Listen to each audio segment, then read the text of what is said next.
Chapter 19. The New Thought and the Church. Any fair exposition of the New Thought would be incomplete unless it were considered in its relation to existing institutions. With the great majority, the Church, using the term in a wide and inclusive sense, is the exponent and representative of religion. It has been almost the only recognized channel through which have flowed the moral and spiritual currents of man's nature. Whatever the Church may have included of dogmatism, imperfection, and even error, it has been idealized and made sacred in the minds of men. A few of those who claim to be exponents of the New Thought have been more or less severe in their attacks upon conventional religious institutions. This spirit has no genuine warrant, and it does not represent the New Thought in its purity and breadth. One of its basic principles is to see the best side of everything. In speaking of the law and the prophets, the existing religion of his time, Jesus said, "I come not to destroy, but to fulfill." Such is the spirit of the New Thought. It has the utmost confidence in the inherent power of truth. Therefore, its adherents do not go out of their way to antagonize either people or institutions because of certain imperfections. To condemn the Church as a human educational institution because of its negations and mistakes is as ill-timed and unscientific as to try to drive darkness out of a basement. Let in the light, and it will dissipate the shadows.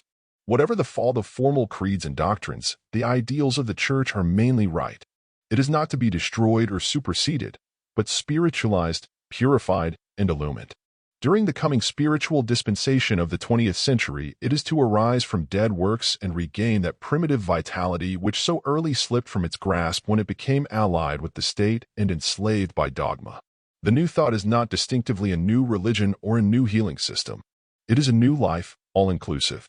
With rare exceptions, the new movement has not included the formation of churches, and in the few cases where it is done, so its spirit is entirely cordial. As it does not emphasize the machinery of external organization, it would not be inappropriate to call it the Church of the human soul. Its form of service is a soulful aspiration, its sanctuary the spiritual consciousness, its temple the unseen, its social companions, ideals, and its communion, living contact with the universal spirit. But its adherents can continue to worship in temples made with hands, and while striving to radiate the larger light, they will be neither strange nor uncommunicative. What an uninteresting and monotonous world this would be if all thought alike. Were such a condition possible, it would actually hinder the evolution of truth. Need people be less friendly because of some diversity of opinion? Our unconscious search for truth should first become conscious, and then we may really glory in our varying views. We agree to disagree. The grand ideal is at the summit of a mountain of reality, and we are climbing toward it by indirect though converging paths. As each one in some measure supplements the shortcomings of others, we do not desire uniformity. While the modem church seems split into many fragments, its spirit of unity never was so strong as it is today. Men are spiritually restless until they find God, or, in other words, attain a divine consciousness. Religious institutions are the outcome of different types of human peculiarity. Each denomination and subdivision just now fits its own followers better than would be possible for any other. In its special time, no one can be spared for a substitute. Every man will cling to that in which he, and he is just like no one else, can see the most of his highest ideal. The Romanist, often, from racial and temperamental reasons, being of more poetic turn, finds more of the divine in consecrated art and ceremony, while the varying schools of Protestantism turn, with different degrees of emphasis, to creed, ritual, ordinance, sacrament, music, prayer, and praise. If new ideas appeal to any of their followers more deeply, the older slip off, and we need not urge or strip them away. During the great evolutionary march from animality up to the spiritual consciousness, no step, experience, experiment, opinion, or condition is useless.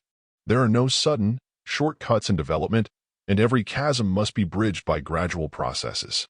The great human procession towards spiritual unfoldment cannot be kept in a solid column or straight line, because a perfected spiritual education, in the end, involves a previous trial of every means which has the least appearance of promise.